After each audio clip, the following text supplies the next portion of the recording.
لله إن الحمد لله نحمده ونستعينه ونستغفره ونعوذ بالله من شرور أنفسنا ومن سيئات أعمالنا من يهده الله فلا مضل له ومن يضلله فلا هادي له وأشهد أن لا إله إلا الله وأشهد أن محمدا عبده ورسوله يا أيها الذين آمنوا اتقوا الله حق تقاته ولا تموتن إلا وأنتم مسلمون يا أيها الناس اتقوا ربكم الذي خلقكم من نفس واحدة وخلق منها زوجها وبث منهما رجالا كثيرا ونساء واتقوا الله الذي تساءلون به والأرحام إن الله كان عليكم رقيبا يا أيها الذين آمنوا اتقوا الله وقولوا قولا سديدا يصلح لكم أعمالكم ويغفر لكم ذنوبكم ومن يطع الله ورسوله فقد فاز فوزا عظيما أما بعد فإن خير الحديث كتاب الله وخير الهدي هدي محمد صلى الله عليه وسلم وشر الأمور محدثاتها وكل محدثة بدعة وكل بدعة ضلالة وكل ضلالة في النار فقد قال الله تبارك وتعالى في كلامه المجيد والفرقان الحميد فأعوذ بالله من الشيطان الرجيم بسم الله الرحمن الرحيم يا أيها الذين آمنوا اتقوا الله حق تقاته ولا تموتن إلا وأنتم مسلمون وقال الله عز وجل فأعوذ بالله من الشيطان الرجيم بسم الله الرحمن الرحيم كل نفس ذائقة الموت وإنما توفون أجوركم يوم القيامة فمن زحزح عن النار وأدخل الجنة فقد فاز وما الحياة الدنيا إلا متاع الغرور قال رب اشرح لي صدري ويسر لي أمري واحلل عقدة من لساني يفقهوا قولي رب زدني علما رب زدني علما اللهم رب زدني علما سبحانك لا علم لنا إلا ما علمتنا إنك أنت العليم الحكيم لا يكلف الله نفسا إلا وسعها لها ما كسبت وعليها ما اكتسبت ربنا لا تؤاخذنا إن نسينا أو أخطأنا ربنا ولا تحمل علينا إسرا كما حملته على الذين من قبلنا ربنا ولا تحملنا ما لا طاقة لنا به واعف عنا واغفر لنا وارحمنا أنت مولانا فانصرنا على القوم الكافرين محترم حاضرین جمعہ، دینی اور ملی بھائیوں، عزیز بچوں، پردہ نشین خواتین اسلام، میرے معزز اسلامی ماں و بہنیں، تمام تعریف حمد و ثنا کبریائی و بڑائی اس وحدہ لا شریک خالق کائنات مالک ارض و سما کے لیے ہے، جس نے ہم بنین و انسانوں کو اس روئے زمین کے اندر مبعوث کیا، اس روئے زمین کے اندر پیدا فرمایا، اور پیدا فرمانے کے بعد اللہ سبحانہ و تعالیٰ یوں ہی ہمیں بلا چوچو چرا بھٹکتا ہوا راہ پر نہیں چھوڑا، بلکہ ہماری رہبری کے لیے، ہمارے رشد و ہدایت کی خاطر 1,00,000 کم و بیش 24,000 انبیاء کرام کو اس روئے زمین کے اندر مبعوث کیا، اس روئے زمین کے اندر بھیجا، تمام کے تمام نبیوں کے اوپر درود ہو اور تمام کے تمام رسولوں کے اوپر بھی، خصوصاً بالخصوص میرے اور آپ کا آقا جناب محمد کریم صلی اللہ علیہ وسلم پر اللہم صلی علی محمد وعلی آل محمد کما صلیت علی ابراہیم وعلی آل ابراہیم انک حمید مجید اللهم بارک علی محمد وعلی آل محمد کما بارکت علی ابراہیم وعلی آل ابراہیم انک حمید مجید۔ محترم حاضرین کرام، میں نے آپ حضرت کے سامنے خطبہ مسنونہ کے بعد قرآن مقدس سے 2 آیت تلاوت کی ہے۔ دونوں آیتیں جو ہے سورہ آل عمران سے ہیں۔ اس مناسبت سے آج میں آپ حضرات کے سامنے بیان کروں گا موت کو یاد رکھنے کے فوائد کیا کیا ہے۔ ایک انسان اگر موت کو یاد رکھتا ہے تو انہیں کیا کیا فائدہ حاصل ہونا ہے، کیا کیا چیز انہیں مہیا ہوگا۔ آج انسان کو سب کچھ یاد ہے لیکن موت یاد نہیں ہے، حالانکہ آئے دن جنازے کے پیچھے چل رہا ہے، جنازے کو کندھا دے رہا ہے، قبرستان پہنچ رہا ہے، حادثات سن رہا ہے، ہر چیز سن رہا ہے، لیکن ان کے باوجود بھی آج کیا ہے، مسلمانوں کو، آج لوگوں کو کیا ہے، موت یاد نہیں ہے۔ حالانکہ اگر ایک انسان موت کو یاد رکھتا ہے تو کتنے سارے فائدے ہیں، کیا کیا فائدہ حاصل ہو سکتا ہے، کیا کیا نیکی وہ کر سکتا ہے، اس کے تعلق سے میں آپ حضرات کے سامنے گفتگو کروں گا۔ اللہ تبارک و تعالی نے فرمایا ہے کل نفس ذائقۃ الموت، ہر نفس کو، چاہے امیر ہو، غریب ہو، بادشاہ ہو، فقیر ہو، مالدار ہو، کوئی بھی ہو، بچہ ہو، بوڑھا ہو، عورت ہو، کوئی بھی ہو قرض کے دنیا کے اندر جو بھی آیا ہے سب کو مرنا ہے، سب کو ختم ہونا ہے۔ کل من علیہا فان، ہر چیز فنا ہونے والی ہے، ہر چیز ختم ہونے والی ہے۔ اگر کوئی ذات باقی رہنے والی ذات ہے تو وہ اللہ رب العالمین کی ذات ہے، ورنہ دنیا کے اندر جتنے سارے مخلوق آئے ہیں سب کو مرنا ہے، سب کو مرنا ہے۔ چاہے ایک انسان کو 1000 سال زندگی مل جائے، 1,00,000 سال زندگی مل جائے، چاہے جتنوں بھی زندگی مل جائے، کیا ہے، اس انسان کو ایک نہ ایک دن یہ دنیا چھوڑنا ہے۔ یہ ہمیشگی والی یہ دنیا نہیں ہے، بلکہ یہ دنیا جو ہے دارالعمل ہے، اور وہاں پہ دارالجزا یعنی آخرت کے اندر انہیں ملنا ہے۔ تو اللہ نے وہی فرمایا ہے کل نفس ذائقۃ الموت، ہر نفس کو، ہر جان کو موت کا مزہ چکھنا ہے۔ وَإِنَّمَا تُوَفَّوْنَ أُجُورَكُمْ يَوْمَ الْقِيَامَةِ فَمَنْ زُحْزِحَ عَنِ النَّارِ وَأُدْخِلَ الْجَنَّةَ فَقَدْ فَازَ وَمَا الْحَيَاةُ الدُّنْيَا إِلَّا مَتَاعُ الْغُرُورِ، اور انہیں قیامت کے دن پورے کے پورے بدلہ دیا جائے گا۔ جو جہنم کے آگ سے بچا لیا گیا اور جو جنت کے اندر جن کا داخلہ مل گیا، فقد فاز، وہ کامیاب ہو گیا۔ وَمَا الْحَيَاةُ الدُّنْيَا إِلَّا مَتَاعُ الْغُرُورِ، اور یہ دنیا کی زندگی جو دھوکے کا جنس ہے، دھوکے کا سامان ہے، یہ دنیا کی زندگی کی کوئی حقیقت نہیں ہے، یہ دھوکہ ہے ایک انسان کے لیے، دھوکہ ہے۔ تو آئیے ایک انسان اگر موت کو یاد رکھتا ہے تو کیا کیا انہیں حاصل ہونا ہے۔ اللہ تبارک و تعالیٰ کہیں پہ فرماتا ہے یا ایھا الآمنوا اتقوا اللہ، اے وہ لوگوں جو ایمان لائے ہو۔ اللہ تبارک و تعالیٰ مومنوں سے، مسلمانوں سے مخاطب ہے، اللہ رب العالمین کے نبی کے کلمہ پڑھنے والے انسانوں سے مخاطب ہے، اور کہہ رہا یا ایھا الذین آمنوا اتقوا اللہ، اے وہ لوگوں جو ایمان لائے ہو، حق تقاتہ، اللہ رب العالمین سے ویسے ہی ڈرو جیسے کہ ڈرنے کا حق ہے۔ وَلَا تَمُوتُنَّ إِلَّا وَأَنْتُمْ مُسْلِمُونَ، اور تمہیں موت نہ آئے مگر اس حالت میں کہ تم مسلمان ہو، اس حالت میں آئے تمہیں موت تم مسلمان ہو۔ تو موت کو اگر ایک انسان یاد رکھتا ہے تو انہیں 3 فائدہ ہے، 3 فائدہ۔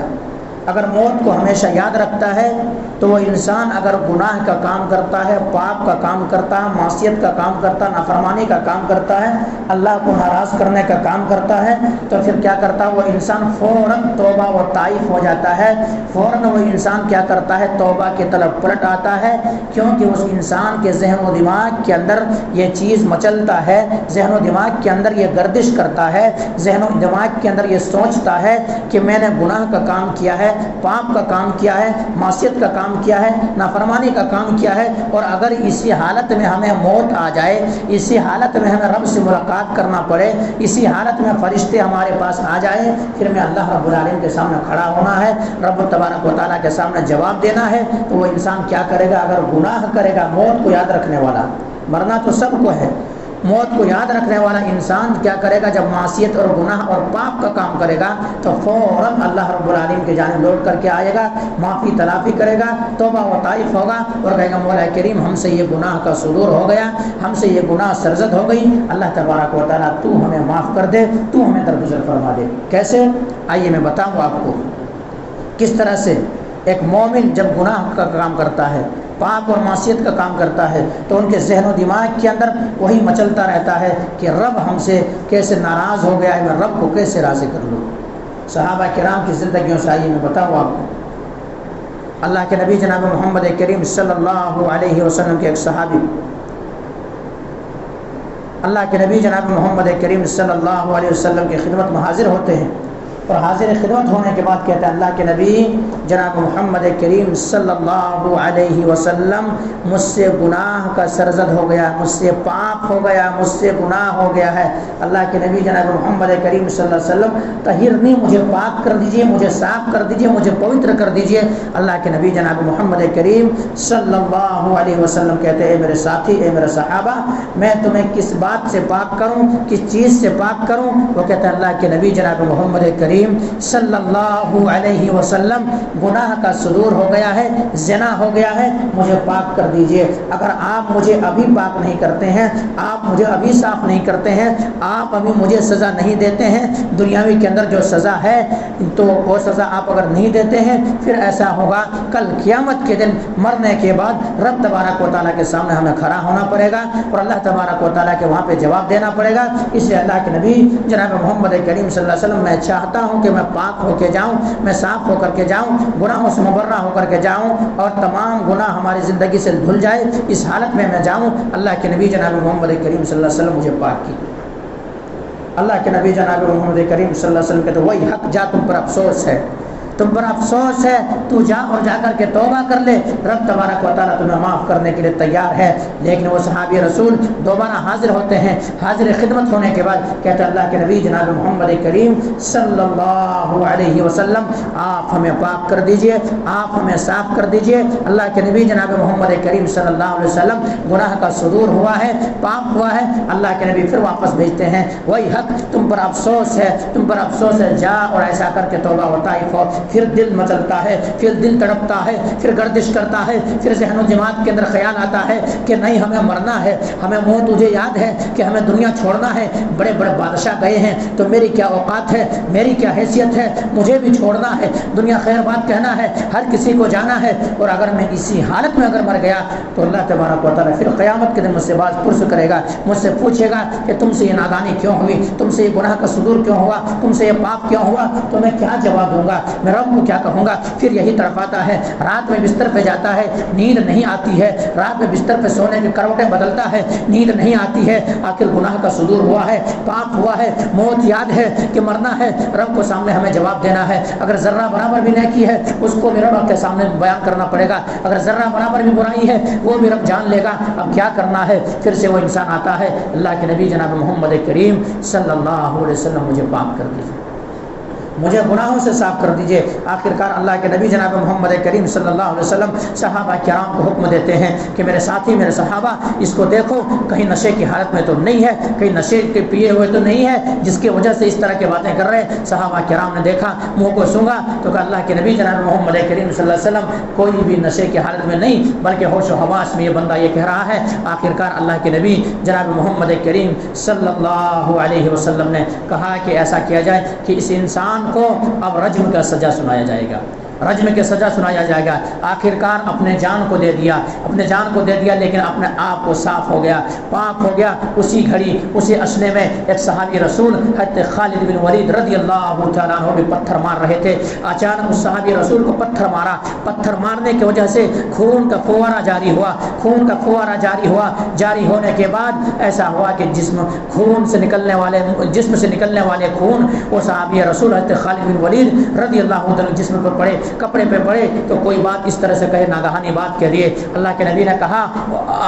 اللہ کے نبی جناب محمد کریم صلی اللہ علیہ وسلم کہا مہلن یا خالد، اے خالد خاموشی اختیار کرو، اس نے اس طرح سے توبہ کی ہے۔ اللہ تبارک و تعالیٰ کی جانب ایسا پلٹ کر کے آیا ہے کہ اگر کوئی انسان ایک ٹیکس وصول کرنے والے انسان بھی اگر اس طرح سے توبہ کرے تو اللہ تبارک و تعالیٰ ان کے بھی گناہوں کو معاف کر دے گا۔ اے خالد کیا کرو، وہ چپ جاؤ، ان کے تعلق سے کوئی بھی جملہ نہ کہو، کوئی بھی بات نہ کہو۔ تو میرے بھائیو، جب ایک انسان موت کو یاد رکھے گا، موت کو ہمیشہ یاد کرے گا، تو سب سے پہلا فائدہ کیا ہوگا؟ توبہ کرے گا۔ سب سے پہلے توبہ کرے گا. اور ہر انسان گنہگار ہے، ہر انسان خطا کار ہے، ہر انسان گناہوں کو مطلع ہے. کوئی انسان یہ نہیں کہہ سکتا کہ ہم سے گناہ کا سرزد نہیں ہوتا ہے، ہم سے گناہ کا صدور نہیں ہوتا، ہم سے پاپ نہیں ہوتا، میں دودھ کا دھلا ہوا ہوں. کوئی انسان یہ نہیں کہہ سکتا، کیونکہ اللہ کے نبی جناب محمد کریم صلی اللہ علیہ وسلم نے خود کہا کل بنی آدم خطا، کہ آدم کے جتنے اولاد ہیں تمام کی تمام اولاد خطا کار ہیں، گنہگار ہے، معصیتوں کے اندر گھرا ہوا ہے، پاپ کے اندر گھرا ہوا ہے. لیکن سب سے بہتر خطا کار ہے وہ ہے جو رب کے جانب پلٹ کر کے آتا ہے، لوٹ کر کے آتا ہے، توبہ و طائف کرتا ہے. تو ایک انسان جب موت کو یاد رکھے گا پھر کیا کرے گا؟ وہ انسان توبہ کرے گا، توبہ کرے گا. اور جب توبہ کرے گا اللہ تبارک و تعالیٰ ان کے توبہ کو قبول کرے گا. اور اللہ تبارک و تعالیٰ توبہ و طائف ہونے والے کو پسند کرتا ہے. اللہم اجعلنی من التوابین واجعلنی من المتطہرین. میرا رب تو وہ ہے، میرا رب وہ ہے شہنشاہوں کا شہنشاہ ہے، بادشاہوں کا بادشاہ ہے. اگر میرے رب کے سامنے کوئی معافی و تلافی کرے، پلٹ کر کے آئے، توبہ و طائف ہو، تو رب تبارک و تعالیٰ انہیں معاف کر دیتا ہے. اور اللہ تبارک و تعالیٰ معاف کرنے توبہ کرنے والے کو پسند کرتا ہے. تو یہ چیز ہے پہلا فائدہ. موت کو یاد رکھنے کا پہلا فائدہ کیا ہے؟ وہ انسان کیا کرے گا؟ توبہ کرے گا. دوسرا فائدہ کیا ہوگا؟ وہ انسان عبادت کرے گا. وہ انسان عبادت کرے گا کیونکہ وہ انسان جانتا ہے، اس انسان کے ذہن و دماغ کے اندر یہ چیز ہے، وہ جانتا ہے، وہ سمجھتا ہے کہ مسلمان گھرانے کے اندر میں پیدا ہوا ہوں، مسلمان پیدا ہوا ہوں، کلمہ پڑھا ہوں، نبی کے کلمہ پڑھا ہوں، اسلام اور شریعت کا پابند ہوں. اللہ نے میرے اوپر عبادتیں فرض کی ہیں، نمازیں فرض کی ہیں، روزے فرض کی ہیں، زکوٰۃ فرض کی ہیں، حج فرض کیے ہیں، دیگر عبادتیں فرض کی ہیں. اور اللہ تبارک و تعالیٰ نے کہا ہے وما خلقت الجن والانس الا لیعبدون، کہ محض میں نے جن و انس کو اس لیے پیدا کیا ہے کہ وہ میری بندگی کرے، میری عبادت کرے، میری رضا و خوشنودی والے کام کرے، مجھے راضی کرنے کا کام کرے. وہ انسان کیا کرے گا؟ وہ اللہ تبارک و تعالیٰ کی عبادت کرے گا، رب کی عبادت کر دوڑ پڑے گا کہ اللہ نے مجھے یہ حکم دیا ہے، میں کیا کر رہا ہوں. کب یہ انسان کرے گا؟ جب موت کو یاد رکھے گا تب یہ کام کرے گا. موت کو جب یاد رکھے گا تب یہ کام کرے گا. لیکن نہیں، اس انسان کے ذہن و دماغ کے اندر موت کا خیال نہیں ہے، مرنا نہیں ہے، مرنا بھول چکا ہے کہ دنیا ہی سب کچھ ہے. تو وہ انسان تین نقصان کا کام کرے گا، تین گھاٹے کا کام کرے گا. تیسرا کام وہ کیا کرے گا؟ پہلا کام توبہ و طائف ہوگا. پہلا کام ایک موت کو یاد رکھنے والے شخص کو کیا فائدہ ہے؟ موت کو یاد رکھے گا، توبہ و طائف ہوگا، رب کی جانب پلٹ کے آئے گا. دوسرا فائدہ کیا ہوگا؟ دوسرا فائدہ عبادت کرے گا. وہ عبادت کرے گا، اپنے زندگی کو غنیمت جانے گا اور زندگی کو اللہ کی بندگی میں لگائے گا، اللہ کی رضا میں لگائے گا. اور وہ جانے گا وما خلقت الجن والانس الا لیعبدون، محض میرے رب نے مجھے جو پیدا کیا ہے، پیدا کا مقصد ہی یہی ہے کہ رب کی بندگی، رب کی رضا کا کام کرنا. تیسرا فائدہ ان کو کم ہی ملے گا. قد و کاوش کرے گا، محنت کرے گا، کچھ بھی مل جائے اسی پر صبر کرے گا اور کہے گا چلو یہ دنیا کی زندگی تو چند دن کی ہے، یہ زندگی کاٹ لیتے ہیں، اخروی زندگی ہمیں ملنا ہے، آخرت کی زندگی ہمیں ملنا ہے، آخرت میں بنا لیتا ہوں، کوشش کرتا ہوں، قد و کاوش کرتا ہوں. تو یہ تین چیزیں ان کو یاد، جب موت یاد ہوگی تین فائدے ہوں گے. جلدی اگر گناہ بھی کرے گا تو توبہ کر لے گا. عبادتوں کے اندر اللہ رب العالمین بندگی کے اندر رب تبارک و تعالیٰ کی عبادت کرے گا اور عبادت کبھی نہیں چھوڑے گا. نمازوں کو کبھی ضائع نہیں کرے گا، دیگر عبادتوں کو برباد نہیں کرے گا. وہ زندگی کو غنیمت جانے گا اور اللہ تبارک و تعالیٰ کی عبادت کرے گا، نیکیاں زیادہ سے زیادہ کما لینے کی کوشش کرے گا. تیسری چیز جو ان کو اللہ تبارک و تعالیٰ عطا کرے گا، نعمتوں کی فراوانی، نعمت سے جو بھی نعمت سے نوازے گا وہ انسان اللہ رب العالمین شکر گزار بندہ بنے گا، اللہ تبارک و تعالیٰ کا شکر گزاری کرے گا. اور شکر گزاری کرنے کی وجہ سے چوتھا فائدہ بھی ہو جائے گا کہ اللہ تبارک و تعالیٰ مزید انہیں عطا کرے گا، مزید انہیں دے گا. تو یہ موت کو یاد رکھنے کا یہ فائدہ ہے. اگر ایک انسان موت کو یاد نہیں رکھے گا، موت کو یاد نہیں رکھے گا تو وہ انسان جو ہے نہ تو ان کو توبہ کی توفیق ہوگی، کیونکہ وہ انسان تصور کرے گا کیا مرنا ہے، کب جانا ہے، کب رب کے سامنے کھڑا ہونا ہے، وہ توبہ نہیں کرے گا. دوسرا نقصان، اللہ کی بندگی نہیں کرے گا، ٹال مٹول کرے گا، کام و کاج محنت اسی میں لگا رہے گا، اسی میں پھنسا رہے گا اور دنیا کی زندگی کو سب کچھ سمجھ بیٹھے گا کہ یہی اصل ہے، آخرت کے اندر کچھ بھی ہمیں نہیں ملنا ہے. کہ وہ انسان کیا کرے گا؟ عبادت بھی نہیں کرے گا. تیسرا کیا کرے گا وہ انسان جو ملے گا اس پر کیا صبر نہیں کرے گا، مزید بھاگے گا، مزید دوڑے گا۔ اور اللہ تبارک و تعالیٰ نے اسی لیے ایک انداز رکھا ہے قرآن کریم کے اندر، اس آیت کو نوٹ کیا ہے۔ اس آیت کو اللہ جب تک قرآن کو پڑھنے والے پڑھتے رہیں گے یہ آیت ان کے نظروں کے سامنے سے گزرے گی، الہاکم التکاثر حتی زرتم المقابر، کہ تمہیں زیادہ کی لالچ نے، زیادہ کی چاہت نے، ایک دوسرے سے آگے بڑھ جانے کی خواہش نے تمہیں کیا کر دیا، قبر تک لے گئے، مقابر تک پہنچا دیے، قبرستان تک تو پہنچ گئے۔ تو انسان کیا کرے گا، نہ تو توبہ کرے گا، نہ تو اللہ کی بندگی کرے گا، ورنہ جو ملتا اس پر صبر کرے گا، قناعت کرے گا۔ تو یہ نقصان ہے موت کو یاد نہ رکھنے کا، اور یہ فائدہ ہے موت کو یاد رکھنے کا۔ موت کو یاد رکھے گا، گناہ کرے گا انسان، توبہ کر لے گا، رب کی بندگی کرے گا، جو ملتا ہے اسی پر صبر کرے گا۔ یہ یاد رکھنے کا فائدہ ہے، نہ یاد رکھنے کا یہ تینوں چیز ان کی زندگی میں نہیں ہوگی۔ آئیے میں بہت ہی دلچسپ اور بہت ہی اہم بات کہہ کر کے انشاءاللہ اپنے بات کو ختم کرنے کی کوشش کروں گا۔ دیکھیے موت کو اگر کوئی انسان یاد رکھتا ہے تو کیسا سوچتا ہے آخرت کے تعلق سے، واقعی معنوں میں دل کو دہلا دینے والی بات ہے، واقعی معنوں میں انسان کے رونگٹے کھڑے کر دینے والا یہ چیز ہے۔ آئیے میں بتاؤں آپ کو صحابی رسول حضرت عبداللہ ذو البذاتین رضی اللہ تعالیٰ عنہ کے تعلق سے، انہیں موت یاد تھی، یہ موت ہمیشہ یاد کرتے تھے اور ہمیشہ یہی سوچتے تھے کہ موت اگر واقع ہو گئی اور اسی حالت میں ہماری موت ہوئی تو میں کیا کروں گا۔ عبداللہ ذو البذاتین رضی اللہ تعالیٰ عنہ، ان کا نام ابھی اسلام نہیں قبول کیا ہے، ابھی نبی کریم صلی اللہ علیہ وسلم کی خدمت میں نہیں پہنچے ہیں، ابھی نبی کریم صلی اللہ علیہ وسلم کے کلمے کے اقرار نہیں کیے ہیں۔ ابھی یہ انسان دل ہی دل میں اسلام لے کر کے دل ہی دل میں سوچ رہا کہ میں کسی بھی طرح سے اللہ کے نبی جناب محمد کریم صلی اللہ علیہ وسلم کی خدمت میں پہنچوں گا، اسلام قبول کر لوں گا، کلمہ شہادتین کا اقرار کر لوں گا۔ لیکن اتفاق ایسا ہوتا ہے چچا بھی اسلام ابھی قبول نہیں کیے ہیں، یہ منتظر ہیں کہ میرے ام محترم، میرے چچا محترم بھی اسلام جب قبول کریں گے دونوں مل کر کے ساتھ میں جاؤں گا نبی کے سامنے، اپنے دست مبارک کو پھیلا دوں گا اور کہوں گا اللہ کے نبی جناب محمد کریم صلی اللہ علیہ وسلم آپ ہم سے بیعت لیجئے، آپ کلمہ پڑھائیے، میں اسلام میں آنا چاہتا ہوں، مذہب اسلام کو اپنانا چاہتا ہوں، میں وہ دین لات و عزا کی عبادت اب نہیں کرنا چاہتا اور قبل اور ان دیگر بتوں کی عبادت نہیں کرنا چاہتا، 360 بتوں کو اب بیزار ہو گیا ہوں، ان چیزوں کی عبادت اب نہیں کرنا چاہتا، بندگی نہیں کرنا چاہتا۔ اللہ کے نبی جناب محمد کریم صلی اللہ علیہ وسلم آپ کی خدمت میں پہنچا ہوں، آپ ہمیں کلمہ پڑھائیں۔ یہ سوچ سوچ کر کے یہ اس انتظار میں ہے کہ چچا محترم بھی اسلام قبول کریں گے۔ ہفتے گزر گئے، مہینے گزر گئے، سال گزر گئے، آخرکار مکہ بھی فتح ہونے والا ہے۔ آخر چچا کے کانوں میں جوں تک نہیں رہے گی، اسلام کے خیال انہیں نہیں آیا۔ آخرکار چچا محترم کے سامنے یہی عبد العزا پہنچتے ہیں اور پہنچنے کے بعد کہتے ہیں ام محترم، چچا محترم، آپ کا اسلام لانے کا میں انتظار کر رہا تھا، آپ اسلام لائیں گے، میں اس بات کا منتظر تھا، انتظار کر رہا تھا، میں آرزومند تھا، میں خواہش رکھتا تھا کہ آپ جو مذہب اسلام کو اپنا لیں، لیکن چچا آپ کو تو جون تک نہیں رہ رہی ہے، آپ کے اندر خیال تک پیدا نہیں ہو رہی ہے، آپ پتہ نہیں اسلام قبول کریں گے یا نہیں کریں گے۔ لیکن چچا جان مجھے اب اپنے زندگی پر بھروسہ نہیں ہے، پتہ نہیں کب فرشتے آ جائے اور کب سے ان شریر سے جان پرواز کر جائے، روح نکل جائے، اس لیے چچا محترم اب ایسا کرتے ہیں کہ میں اسلام قبول کرنا چاہتا ہوں۔ چچا دھمکی دیتے ہیں کہ عبد العزا کیا تمہیں پتہ ہے، تمہیں علم ہے، جس کے پرورش میں تم بڑے ہو، تم یتیم تھے، تمہارے کوئی سہارا نہیں تھا، میں سہارا بنا، جو مال و دولت میں تمہیں دیا، یہ جوتے جو پہن رکھے میں نے تمہیں عطا کی، یہ تہمت جو اوڑھ رکھا میں نے تمہیں عطا کی، یہ گھر کے اندر جس سے تم اپنا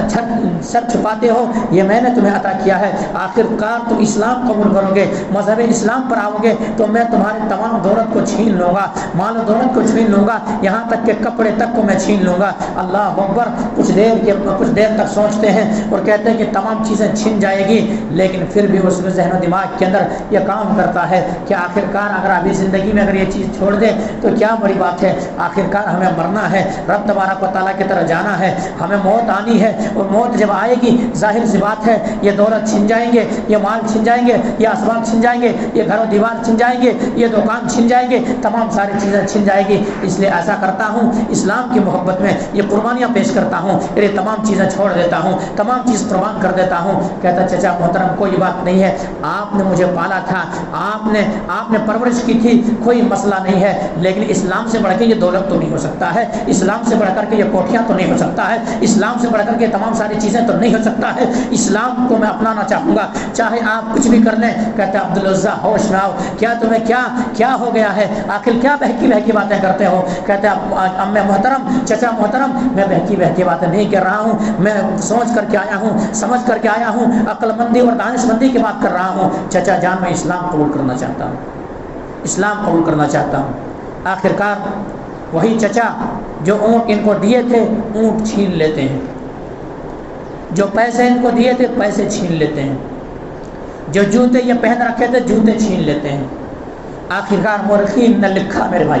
سیرت نگاروں نے لکھا میرے بھائی، آخرکار جسم کے اندر جو ایک کپڑا پہنا ہوا تھا، جسم کے اندر جو ایک کپڑا پہنا ہوا تھا، تہبت کے شکل میں اس چیز کو بھی چھین لیتا ہے کہ یہ بھی تمہاری نہیں ہے، وہ چیز بھی آخرکار اتار دیتا ہے۔ برہنہ ننگے ہو جاتے ہیں، جوتے اتر جاتی ہے، چادر چھوڑ دیتے ہیں، دکان چھوڑ دیتے ہیں، مال چھوڑ دیتے ہیں، سب کچھ قربان کر دیتے ہیں، یہاں تک کہ جسم کے اندر ایک کپڑا ہے اس کپڑے کو بھی اتار دیتے ہیں۔ اتار دینے کے بعد اب یہ جوان ہے اور اماں کی خدمت میں پہنچتے ہیں۔ یہ صحابی رسول عبدالعزیٰ پہنچتے ہیں کہ اماں مجھے ایک چادر چاہیے، وہ چادر میں لے کر کے ایسا کروں گا تاکہ اللہ کے نبی جناب محمد کریم صلی اللہ علیہ وسلم کی خدمت میں پہنچ جاؤں۔ ایسے ستر پوشی برہنہ ننگے ہو کر کے میں اللہ کے نبی کی خدمت میں کیسے جاؤں؟ مجھے شرم اور آر محسوس ہوتی ہے۔ میں اسلام کے لیے سب کچھ موحد ہو گیا ہوں، مومن ہو گیا ہوں، مسلمان ہو گیا ہوں، مجھے جنت چاہیے، یہ دنیا ہمیں جہنم نہیں بلکہ جنت ہمیں چاہیے، جنت ہی اصل کامیابی ہے، اس لیے اماں جان ہمیں یہ چیز عطا کر دیں۔ آخرکار ماں بھی دروازہ بند کر دیتی ہے، ماں بھی دروازہ بند کر دیتی ہے کہ ہمارے لیے اب تم مر چکے ہو، اب رشتہ برقرار نہیں ہے، اب کوئی چیز میں نہیں دوں گی۔ آخرکار دروازہ بند کر دیتی ہے، آواز لگاتے ہیں، دروازے کو کھٹکھٹاتے ہیں کہ اماں آپ وہ چیز دے دیں، آپ وہ چیز عطا کر دیں۔ آخرکار کھڑکی کھول کر کھڑکی ہی سے کیا کرتے، ایک پھٹا ہوا کمبل ان کی طرف پھینک دیتے ہیں۔ وہی پھٹا ہوا کمبل عبدالعزیٰ جو ابھی اسلام قبول نہیں کیے تھے، ایسا ہے کہ وہ پھٹا ہوا کمبل لیتے ہیں، آدھا اوڑھ دیتے ہیں اور آدھا تہبت بنا کر کے اللہ کے نبی جناب محمد کریم صلی اللہ علیہ وسلم کی خدمت میں پہنچ جاتے ہیں۔ پہنچ جانے کے بعد میرے بھائیوں، پہنچ جانے کے بعد یہ معاملہ ہوتا ہے، اللہ کے نبی جناب محمد کریم صلی اللہ علیہ وسلم ابھی نہیں ہے، نماز فجر کے وقت مسجد نبوی کے اندر پہنچے ہیں، جا کر کے سر دیوار پر ٹیک لگا کر کے آرام کر رہے ہیں۔ اللہ کے نبی جناب محمد کریم صلی اللہ علیہ وسلم کی خدمت میں حاضر ہونے کی کوشش کر رہے ہیں کہ اللہ کے نبی آئیں گے، ہاتھ بڑھاؤں گا، اسلام قبول کر لوں گا۔ آخرکار اللہ نماز فجر کی اذان ہوتی ہے، آواز کانوں میں ٹکراتی ہے، اللہ کے نبی جناب محمد کریم صلی اللہ علیہ وسلم اپنے ازواج مطہرات کے جو حجرے کو چھوڑتے ہیں اور مسجد نبوی کی طرف سفر کرتے ہیں۔ اللہ کے نبی جناب محمد کریم صلی اللہ علیہ وسلم کو یہ صحابی رسول دیکھ رہے ہیں، عبدالعزیٰ دیکھ رہے ہیں اور سمجھ گئے، کیونکہ اللہ کے نبی جناب محمد کریم صلی اللہ علیہ وسلم جس راستے سے گزرتے تھے خوشبو سے معطر اور خوشبو سے پھیل جایا کرتے تھے، سمجھ گئے اللہ کے نبی جناب محمد کریم صلی اللہ علیہ وسلم یہی ہے۔ کہتے ہیں اللہ کے نبی جناب محمد کریم صلی اللہ علیہ وسلم، میں نے اسلام کی خاطر تن من دھن سب کچھ کو قربان کر دیا، سب کچھ قربان کر دیا ہوں۔ اللہ کے نبی جناب محمد کریم صلی اللہ علیہ وسلم، اب آپ اپنے دست مبارک کو بڑھائیں، اب میں کلمہ پڑھنا چاہتا ہوں، اسلام لانا چاہتا ہوں۔ میرے بھائیوں، پھر وہ صحابی رسول کیا کیے، ہاتھ بڑھائے، اسلام قبول کیے، نام پوچھے کہ تمہارا نام کیا ہے، بتایا میرا نام عبدالعزیٰ ہے۔ کہا دیکھیے عزیٰ کا بندہ کوئی نہیں ہو سکتا ہے، لات و منات کا بندہ کوئی نہیں ہو سکتا ہے، اگر کوئی بندہ ہوگا تو اللہ کا بندہ ہوگا، اس لیے تم عبداللہ ہو، اور عبداللہ کے بعد تم عبداللہ ذوالبزادین ہو، یعنی تم اللہ کے بندے ہو۔ اللہ تبارک و تعالیٰ تمہیں رزق دیا ہے، اللہ تبارک و تعالیٰ ماں کے رزق کے اندر، ماں کے پیٹ کے اندر رزق پہنچایا ہے، تو وہ تیرا رب ہے، تو عبداللہ ہے، آج سے عبدالعزیٰ کے بجائے تیرا نام عبداللہ ہے۔ اور دو چادر کو پھاڑ کے اور لینے کی وجہ سے اللہ کے نبی جناب محمد کریم صلی اللہ علیہ وسلم نے ان کی کندیت کیا کہ عبداللہ ذوالبزادین رکھ دیے۔ میرے بھائیوں، یہ تمام ساری چیزیں کیوں چھوڑے؟ تمام سارے چیزیں کیوں چھوڑے؟ انہیں موت یاد تھی، انہیں یہ گوارا تھا کہ ہمیں مرنا ہے، رب کے سامنے ہمیں جواب دینا ہے، مرنے کے بعد جنت یا جہنم ہوں گے۔ لیکن آج اگر ہم اور آپ اپنے کاروبار کو چھوڑنے کے لیے تیار نہیں ہے، اپنے دکان کو چھوڑنے کے لیے تیار نہیں ہے، اپنے بستر کو چھوڑنے کے لیے تیار نہیں ہے، اپنے گپ سڑاکی کے محفل کو چھوڑنے کے لیے تیار نہیں ہے، دیگر جگہوں کو چھوڑنے کے لیے تیار نہیں ہے، ہمارے کانوں میں آواز ٹکراتی ہے حی علی الصلاۃ حی علی الفلاح الصلاۃ خیر من النوم، کہ نماز جو ہے نیند سے بہتر ہے، نماز نیند سے بہتر ہے۔ کامیابی چاہتے ہو مسجدوں کو آباد کرو، نماز پڑھو گے کامیابی ملے گی، لیکن ہمیں اور آپ کو موت یاد نہیں ہے، اس لیے ہمارے اور آپ کے کانوں میں جوں تک نہیں رہتی ہے، ہمیں اور آپ کو وہ بات سمجھ میں نہیں آتی ہے کہ نہیں یہ جو کہا جا رہا ہے شاید کہ یہ بات غلط ہے، ہم جو کہہ رہے ہیں وہی صحیح ہے، یہ سمجھ کر کے ہم اور آپ دکان کو چھوڑنے کے لیے تیار نہیں ہیں۔ لیکن عبداللہ بن بزادین رضی اللہ تعالیٰ عنہ تمام مال و دولت، صاحب سلطنت، تمام کچھ قربان کر دینے کے لیے تیار ہو گئے۔ اللہ کے نبی جناب محمد کریم صلی اللہ علیہ وسلم خدمت میں پہنچ کر کے اسلام قبول کر لیتے ہیں۔ اسلام قبول کرنے کے بعد اصحاب صفہ میں یہی عبداللہ بن بزادین رضی اللہ تعالیٰ عنہ یہی وہاں رہنے لگتے ہیں اور قرآن کی تلاوت کرتے ہیں، قرآن پڑھتے ہیں، قرآن پڑھنا سیکھ جاتے ہیں۔ اب گھر کے اندر تمام چیز چھوڑ آئے ہیں، قرآن کو پڑھتا ہے، بھوک مٹ جاتے ہیں، بڑی تیز آواز میں قرآن پڑھتے ہیں۔ ایک دن حضرت عمر بن خطاب رضی اللہ تعالیٰ عنہ کہتے ہیں میرے دوست، میرے ساتھی، قرآن کو ذرا دھیمی آواز میں تلاوت کرو، آہستہ آواز میں تلاوت کرو، اگر زور سے تلاوت کرتے ہو دیگر نمازیوں کی خلل پیدا ہوتی ہے، یہ معاملہ ہے۔ لیکن اللہ کے نبی نے کہا کہ اے عمر اسے کچھ نہ کہو، اسے کچھ نہ کہو، یہ وہ صحابی رسول ہے جس نے اسلام کی خاطر، جنہوں نے اپنے ایمان بچانے کی خاطر تن من دھن سب کچھ قربان کر دیا ہے۔ اے عمر ان کو کچھ نہ کہو، ان کو قرآن پڑھنے دو۔ اصحاب صفہ میں رہ رہے ہیں، قرآن کی تلاوت کر رہے ہیں، قرآن پڑھ رہے ہیں۔ ابھی چند ہی دن گزرے تھے کہ سن 9 ہجری میں جنگ تبوک کا اعلان ہو جاتا ہے کہ ایسا ہے، ایک ایسی عیسائیوں سے جنگ لڑنا ہے، جنگ تبوک کے سفر کرنا ہے۔ اب اعلان ہوتا ہے کہ لاؤ مال جمع کرو، چندہ اکٹھا کرنے کے اعلان ہوتا ہے۔ اس اعلان میں اللہ اکبر، صحابہ کرام حضرت ابوبکر صدیق رضی اللہ تعالیٰ عنہ اٹھے اور اٹھنے کے بعد اپنے گھر کے تمام مال کو اٹھائے اور اللہ کے نبی جناب محمد کریم صلی اللہ علیہ وسلم کے خدمت میں لا کر کے ڈال دیے تمام مال۔ حضرت عمر بن خطاب رضی اللہ عنہ سوچ رہے تھے کہ آج میں ابوبکر صدیق رضی اللہ عنہ سے آگے نکل جاؤں گا، مال و متاع میرے پاس زیادہ ہے، آدھا مال اللہ کے نبی کی خدمت میں لا کر کے ڈال دوں گا۔ آخرکار عمر بن خطاب رضی اللہ عنہ آدھا مال لے کر کے آ گئے، آدھا مال لے کر کے آ گئے۔ حضرت عثمان غنی رضی اللہ عنہ جو تھے، انہوں نے ایک ہی اعلان پر صرف 900 اونٹ، 100 گھوڑے اور اسی طرح سے 1000 درہم دینار، بلکہ 1000 دینار لا کر کے پیش کر دیے۔ اگر کاؤنٹ کیا جائے صرف ایک مجلس میں جو عثمان غنی رضی اللہ عنہ خرچ کیے اللہ کی راہ میں جنگ تبوک کے موقع پر، جو ایک مجلس میں خرچ کیے تو عرب تک پہنچ جاتے ہیں وہ چیز۔ ایک مجلس میں 900 اونٹ لا کر کے خدمت میں ڈال دیے، 100 گھوڑے لا کر کے خدمت میں ڈال دیے اور 1000 دینار لا کر کے اللہ کے نبی جناب محمد کریم صلی اللہ علیہ وسلم کی خدمت میں ڈال دیے۔ عبد الرحمن بن عوف رضی اللہ عنہ اٹھے اور اٹھنے کے بعد یہ 40,000 درہم اللہ کے نبی کی خدمت میں لا کر ڈال دیے۔ ایک صحابی رسول ہے حضرت عقیل رضی اللہ تعالیٰ عنہ، ان کے پاس کچھ بھی نہیں ہے، مال و متاع نہیں ہے، کوئی شے موجود نہیں ہے۔ وہ جا کر کے ان کے دل کے اندر ایک طرف سے پیدا ہو جاتی ہے کہ میں بھی کچھ اللہ کی راہ میں خرچ کروں، میں بھی کچھ اللہ کی راہ میں دوں۔ جا کر کے رات بھر ایک یہودی کی جنگل میں کام کرتا ہے، یہودی کے بعد میں کام کرتا ہے اور پوری رات بھر کام کرنے کے بعد اس صحابی رسول کو جو عطا ہوتا ہے، اس صحابی رسول کو جو چیز ملتی ہے وہ تھوڑے آدھا، ایک مد یا آدھا مد،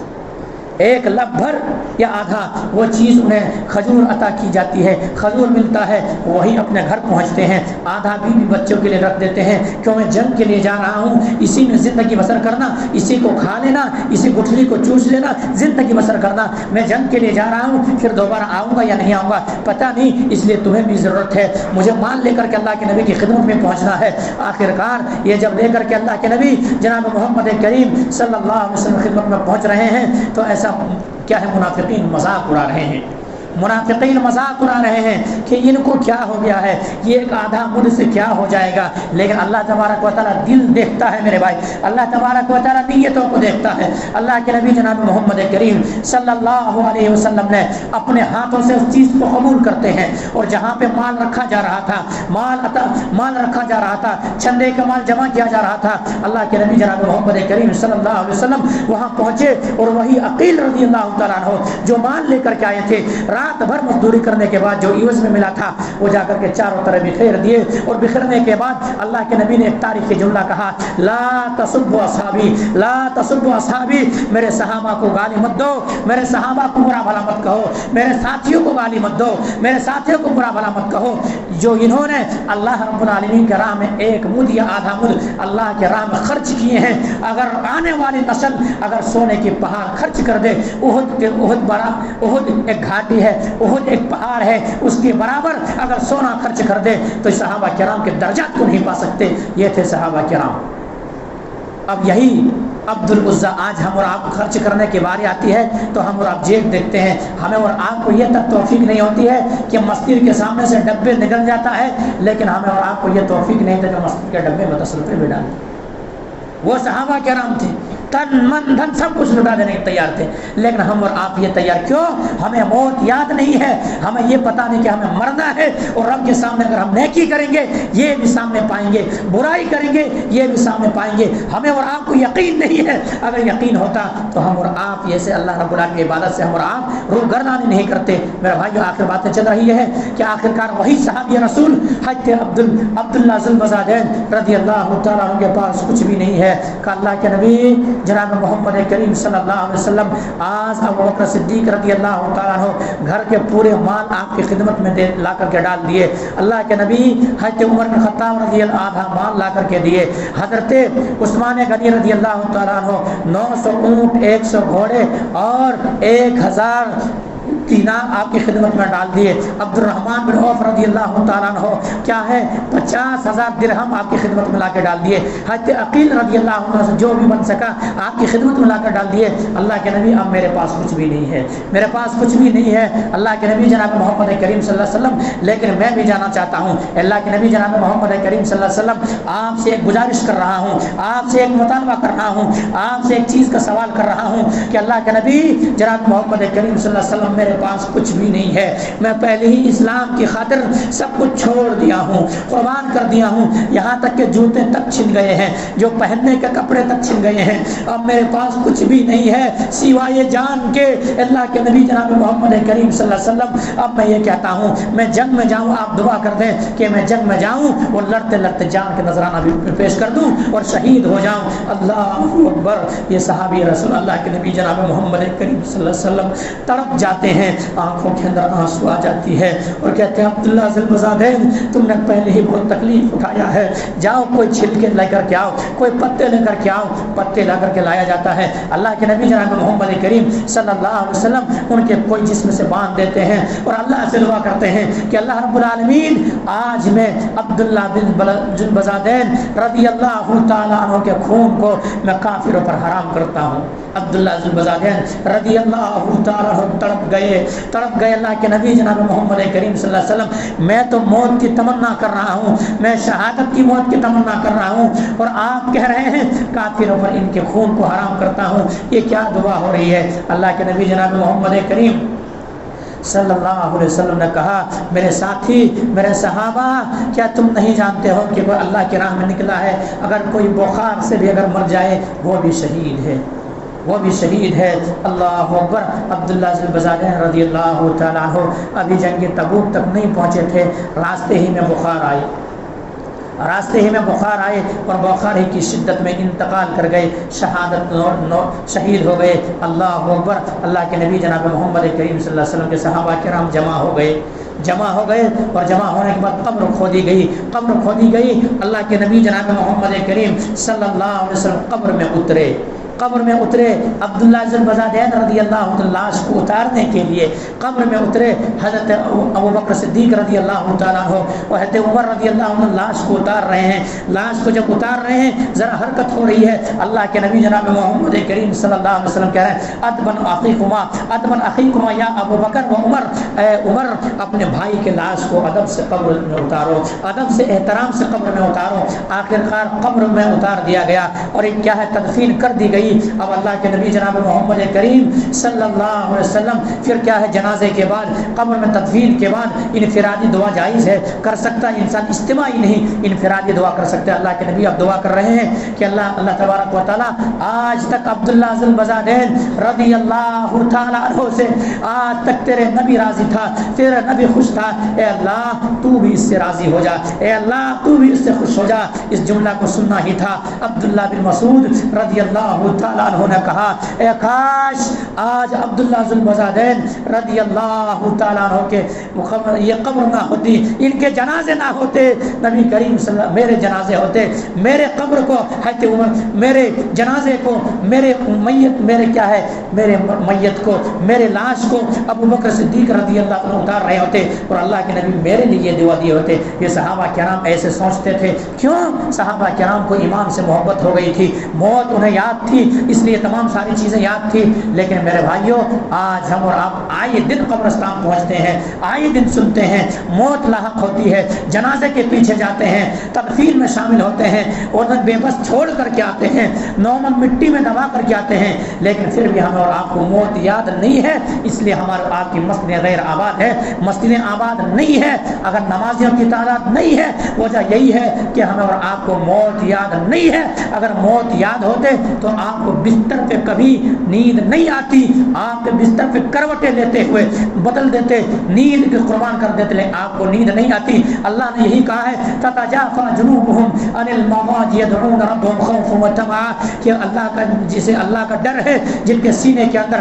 انہیں نیند کہاں آتی ہے، اپنے کروٹیں بدلتا ہے. میرے بھائیوں لیکن اگر ہمیں اور آپ کو نمازیں چھوڑ کر کے، نماز فجر کو چھوڑ کر کے، نماز عصر کو چھوڑ کر کے، دیگر نمازوں کو چھوڑ کر کے اگر ہمیں اور آپ کو نیند آ رہی ہے تو یہ جانیں کہ ہمارے آپ کے پاس وہ ایمان نہیں ہے. ہمیں اور آپ کو موت کو یاد رکھنا ہوگا اور ایمان پیدا کرنا ہوگا. بہرحال یہیں سے بات کو ختم کریں گے. اللہ سبحانہ و تعالیٰ سے دعا کریں گے کہ مولا کریم جو بات کہی گئی ہے سب سے پہلے تو ہم اور آپ کو تو ان باتوں کے اوپر اچھی سمجھ کی توفیق دے دے.